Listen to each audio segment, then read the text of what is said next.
Hello everyone, welcome back to my channel. My name is Olivia and today we're doing the mid-year tag. And this video in particular, I feel like is really fun for me because it's one of the first videos that I did when I started my book channel last year. It's been a little over a year on booktube now, and it's just been so fun to be a part of this community and now like getting to do videos multiple years in a row. So I'm really excited. I'm going to be using a lot of the same questions as I used last year. Plus, Bestie Katie added a few questions to her mid-year tag, and I've seen a lot of creators using her questions, and I really love the ones that she added. So without further ado, let's just jump into the questions. As usual, I'm sitting in a sea of books right now, and it makes me truly the happiest girl alive. So the first question that we have is the best book you've read so far in 2024. Now, I took a look at my Goodreads, and I actually have not given out a ton of 5 stars this year. I've given out a lot because I've done a lot of rereads, but in terms of new books, I have 2 to talk about. And the first one, if you've been here on my channel for a little while now, is going to come at no surprise to you at all, but that book is Tomorrow and Tomorrow and Tomorrow by Gabrielle Zevin. This is not only one of the best books to come out of 2024 so far, it is one of the best books I've read in my entire life. A moment of silence for Tomorrow and Tomorrow and Tomorrow. This is a literary fiction story that follows the lives of Sam and Sadie, who meet as young kids under unfortunate circumstances in a hospital, but grow up together and bond through this love of video games and ultimately video game creation.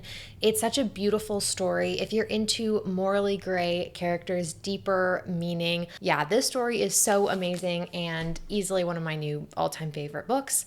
And then the second book that I had to include for this question is The Assassin's Blade by Sarah J. Maas. This is the prequel to the Throne of Glass series, and I just loved this book so much. It is a composition of, I want to say, like 6 novellas, 5 or 6 novellas. I honestly don't remember.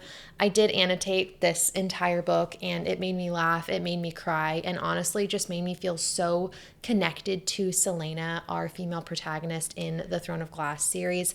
This helps us to understand exactly how she got to where she was in book 1 of the Throne of Glass series. And for anyone who hasn't read this series, she is a world famous assassin, and she is just such a badass FMC. I love her so much. And again, this book just made me feel so connected to Selena and the entire world that is the Throne of Glass universe. So those are my 2 favorite books of the year so far. The next question that we have is best sequel that I've read so far in 2024. And guys, it had to be Crown of Midnight by Sarah J. Maas. This was technically a reread for me this year. I, about 3 years ago, had read a few books in the Throne of Glass series and then stopped reading and just never finished. So this year I've been picking up all of these books again and really giving it a fair chance. And I loved this book. I think so far this is my second favorite. Assassin's Blade number 1, Crown of Midnight favorite number 2. This book is so good, and I feel like I learned so much and was like shocked and surprised and all of the feelings during here. But once again, annotated the whole dang thing and love this book so much. Since I just talked about Assassin's Blade, I'm not going to spend too much time on it. Yes, that was technically a reread, but it was easily the best sequel that I've read this year. Question number 3 is new releases you haven't read yet but want to, and there's 2 books that came to mind for this question. The first one is A Novel Love Story by Ashley Poston. This book comes out in June, end of June, actually. It might have already come out. I need to check on that. This book sounds amazing. Our female main character gets trapped in her favorite romance novel, dare I say. It's something along those lines. And I read The Dead Romantics by Ashley Poston last year, and it was one of my favorite books in 2023. And for some reason, I haven't picked up another one of her books, and this one just sounds freaking amazing, and I can't wait to read it. Tell me how there's an airplane and a garbage truck happening outside at the same time right now. And then the other new release that I haven't read yet but want to has to be Just for the Summer by Abby Jimenez. I've actually never read anything by Abby Jimenez, and that is the 3rd book in a standalone romance, dare I say, trilogy. And so my understanding is this book, Just for the Summer, hits hardest. People are having the best experience if you have read the 2 standalone romances that come before it. And so I really, really desperately want to read Just for the Summer, but I am forcing myself to go back and read the books by Abby Jimenez that come first. So I am hoping to get to that literally this summer. I'm hoping to just plow through her books so I can pick that one up ASAP. But yeah, I think those are the 2 books that I literally wish I've already read. I wish I could just like consume them immediately and just have them in my brain. Question number 4 is most anticipated releases for second half of the year. Once again, we have a novel love story by Ashley Poston. I don't actually know what the official release date of this book is. It may already be out and technically be first half of the year, but I don't care. That is definitely one of my most highly anticipated releases. And then the other one, this might be a little bit of a shock, but the other book that I am pretty excited to read is Reckless by Lauren Roberts. I read Powerless by Lauren Roberts and I thought it was good, but not anything revolutionary. However, that book did end on quite the cliffhanger. And so I would be lying if I said I wasn't like still thinking about Powerless. I want to pick up Reckless pretty bad. It comes out in July. And I've also just like fallen down a Lauren Roberts interview rabbit hole. Like I can't even explain it. I just love watching interviews with her and hearing her like tease about the next book and the characters and all that kind of stuff. It's been really fun. And I feel like consuming that side of YouTube has made me even more excited for the release of Reckless, even though Powerless wasn't like my all-time favorite book that I've ever read. Okay, number 5 is really one of my favorite questions, I think. This is biggest surprise. Once again, I have 2 books for this. It's so hard to pick just one. I think the first book that I'm going to go with for this one is Yellowface by R.F. Kuang. This book was gifted to me. Actually, my boyfriend's mom had this. She didn't want to read it. I don't think she read it. And so she asked if I wanted it, and I was like, sure. I had heard good reviews of this book, but I didn't really know much about it at all. And I'm so glad that I ended up picking this book up because I ended up really, really enjoying it. Yellowface follows the story of our main girl. Her name is June Hayward. And literally chapter 1, page 1, her best friend, an acquaintance friend type human person of hers dies. And June ends up stealing her manuscripts and publishes them in her own name. And it's basically like, hey world, this is a book that I wrote, not my dead bestie. And there is a lot of really valuable discussions in here about cancel culture and racism and who has the right to do what. I've said this before, but there's also this element of mystery that runs through this book that really kind of keeps you on your toes all throughout, which I wasn't expecting at all. And so when it comes to fiction, this just had so much to offer, I think, even though it was a really, really easy book to understand. Long story short, you can take away a lot from this book, but in terms of actually reading it and your reading experience, it's super, super quick and easy to fly through.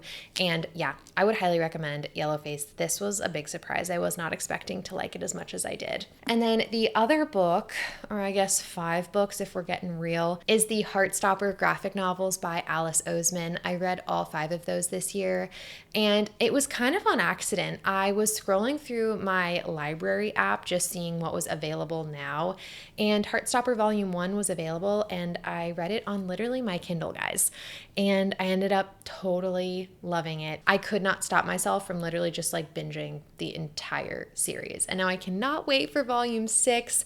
And these graphic novels follow the story of Nick and Charlie. It's so cute. They're both in high school, and Nick and Charlie basically just fall for each other throughout the series. And it's about, learning about themselves and learning about how to care for someone else. And it's just the sweetest little set of graphic novels, and I loved them so much. Okay, the next question is favorite new author, debut or debut to you. And this author is new to me. I had not read any books by her, and that author is Barbara Kingsolver. I read Demon Copperhead this year and absolutely loved this book. This is a retelling of David Copperfield by Charles Dickens, but it is set in like mostly modern day. I'm not exactly sure, but relatively modern. And we're following a young boy named Damon, who ultimately goes by Demon, and he is born into poverty, and you really just get to watch him as a character grow and just face these constant challenges that keep getting thrown at him. And it's really, really sad, but also really, really beautiful. And I feel like when it comes to this book, and the reason that I'm choosing Barbara Kingsolver as an author, there were parts of this book that are so different from my own life, and yet there were so many quotes that I really, really took to heart. And so when I think about this book, I often find myself reflecting on the quotes that stood out to me. It's just so good, and I definitely want to read more work by Barbara Kingsolver. Garbage Truck is back. Next up, we have newest fictional crush, and I have to say Miles from Funny Story. I love Emily Henry. I love her books so much, and I feel like the thing that I loved about Miles as a character, and especially the love interest in a romance story, is how different he is from other love interests that I've read in other romance stories. And essentially what I mean by that is we enter this book at a time where both of our main characters are really, really struggling. They don't really know who they are or where they fit in, and they are in this situation as a byproduct of a I don't even want to get into it. It's just so good. And so because of that, we start with Miles when he's in kind of a low mental place. And because of that, I found him to be so real. He wasn't this romanticized, idealized guy. And yet the things that he was able to do, the words that he was able to say when he was in this kind of delicate place in life made me really, really love Miles. And yeah, he has to be my favorite fictional crush for the year. There's no other way. I can't choose anyone else. Oh my God. Miles, I'm like blushing right now. I hope that doesn't come through on the camera. Next up, we have books that made you cry. And this is all my rereads. This year, I've been doing quite a few rereads. And the rereads that I am referring to in particular are Happy Place by Emily Henry and Love in Other Words by Christina Lauren. These two books honestly are just in constant battle for top spot, my favorite book. I do think it ends up being Happy Place, but like I love these books so much. I annotated both of them this year, and there's probably like dried tears in both of these books. So pretty much all my favorite books are tearjerkers at some point in the story.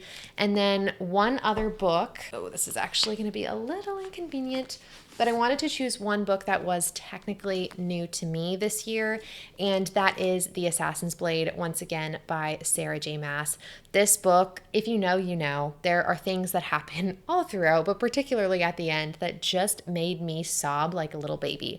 I knew it was coming, and I still could not hold the tears back. I loved this book so much. Once again, do you notice the theme? I pretty much annotate anything that will make me cry. So can we just take a second? If I flip this around, so many of these books that are making it into this video are annotated to some extent. So I feel like that really goes to show how much I enjoyed these, because I don't annotate like a whole, well, maybe I annotate a little bit more than the average person, but I only really do it for my favorite books. Next up, number 9, we have a book that made you happy, and I'm gonna have to say A Darker Shade of Magic by V.E. Schwab. This is another reread, but I really feel like rereads get at these questions the best. I'm rereading it because I love this book so much. The Darker Shade of Magic trilogy is the trilogy that got me back into adult fantasy when I started reading again. And my favorite thing about it is the world building. I just feel so much respect for V.E. Schwab and this beautiful world that she was able to build. And being back in this world and with Kel and Delilah, like it made me so happy. And I cannot wait to pick up book 2, because so far that is my favorite in the series. It's so good. I know that one's gonna make me happy. So good. If you guys haven't picked up that series, please do it. Up next, we have Most Beautiful Book You've Bought So Far This Year or Received.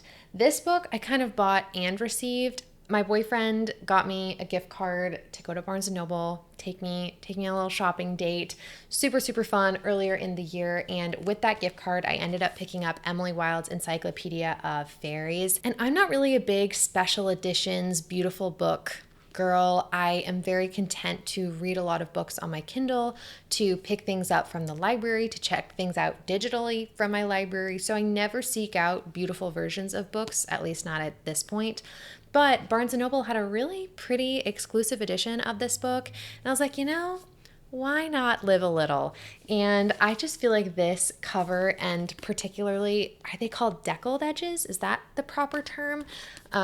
It's like they're all cut slightly differently. I don't know if it's going to focus. You guys know what I mean. This book is just stunning, and it's very floppy, and I loved the reading experience of this book, and I just have to say that this is the prettiest book that I have acquired this year. Although I do have one other honorable mention for this question.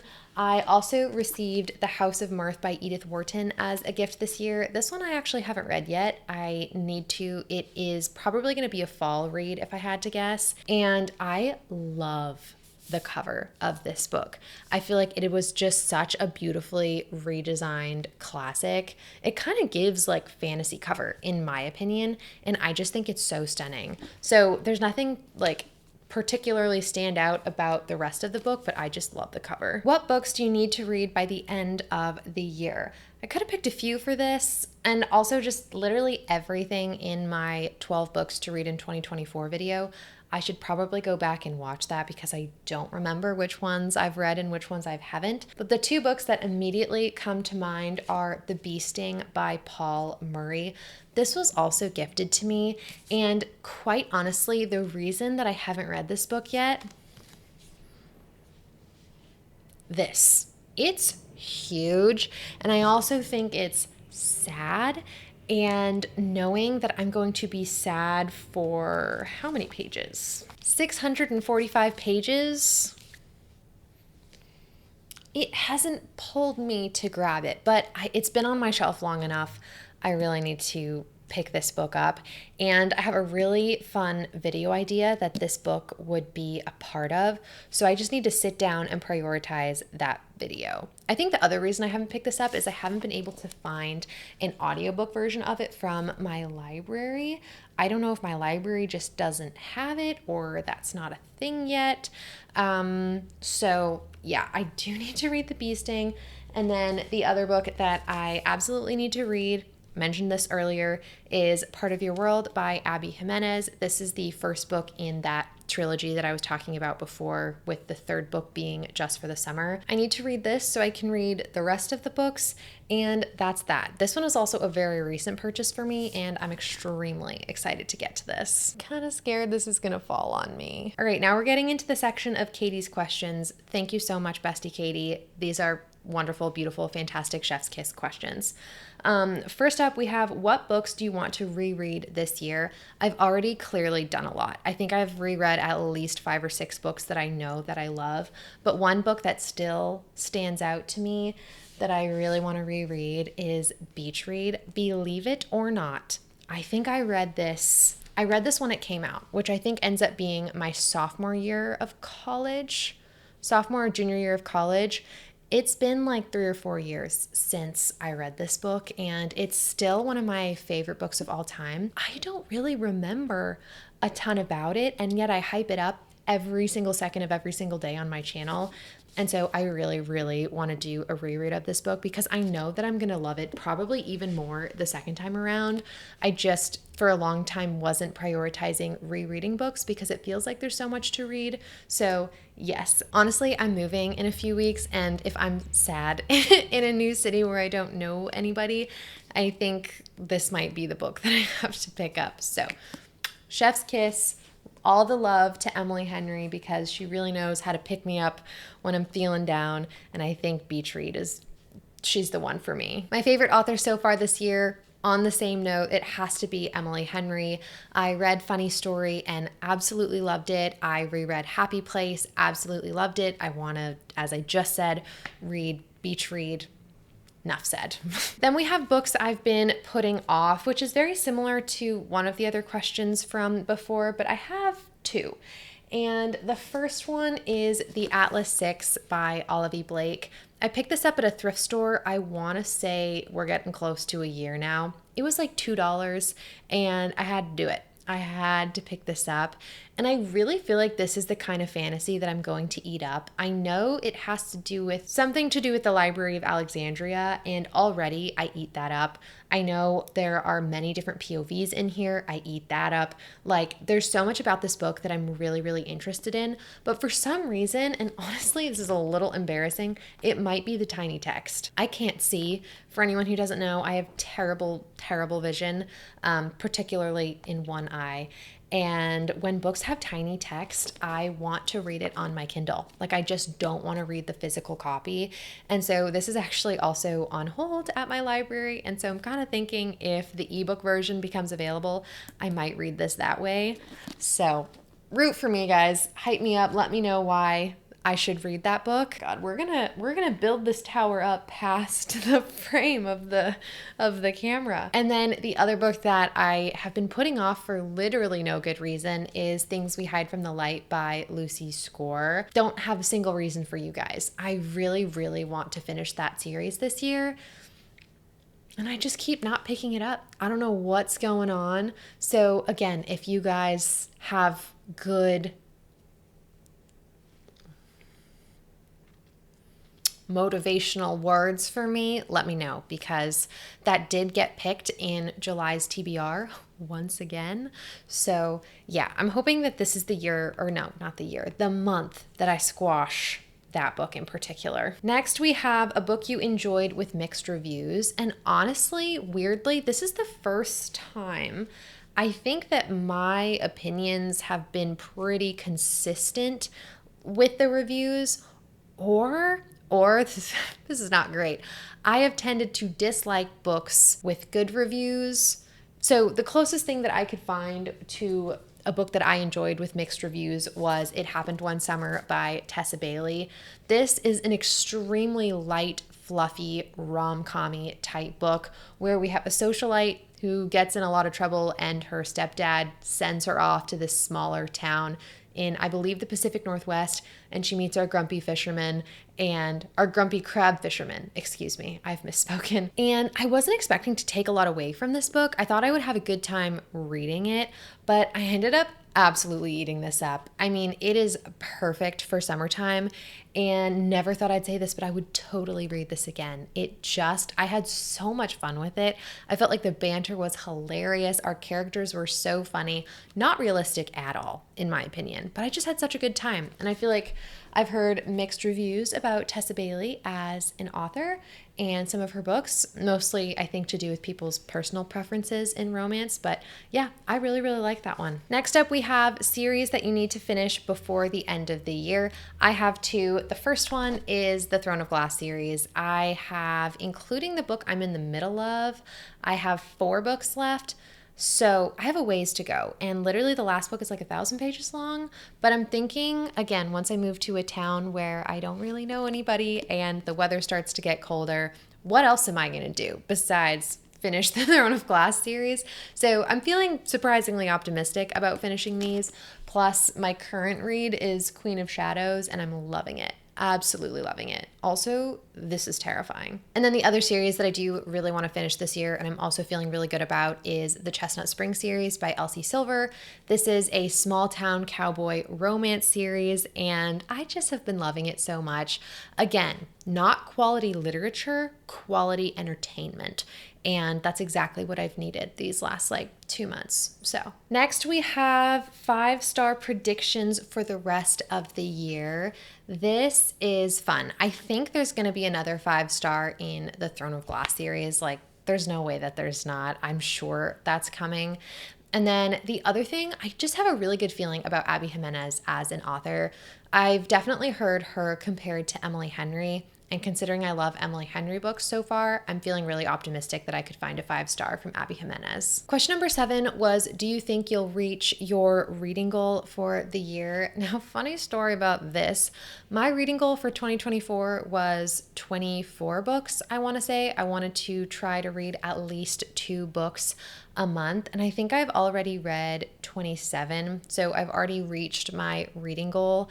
But I just don't like to put too much pressure on myself to hit a number of books, because when I do that, I find I'm either reading less quality books or I'm drawn to books that maybe I wouldn't be originally drawn to because I'm scared that they're going to slow me down on my reading goal.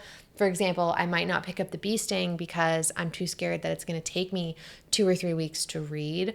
So, and I'm a slow reader and also very busy girl. So yeah, that's just, I try not to set a super high reading goal. I mostly do it just to have it on my Goodreads, but I don't take it super seriously. So yes, I am happy with my Goodreads goal, and I don't think I'm going to change it. It's all good. Okay, everybody, that was my official 2024 mid-year tag. Thank goodness I don't own any more books that I talked about. Otherwise, this stack literally would have just gone through the camera shot.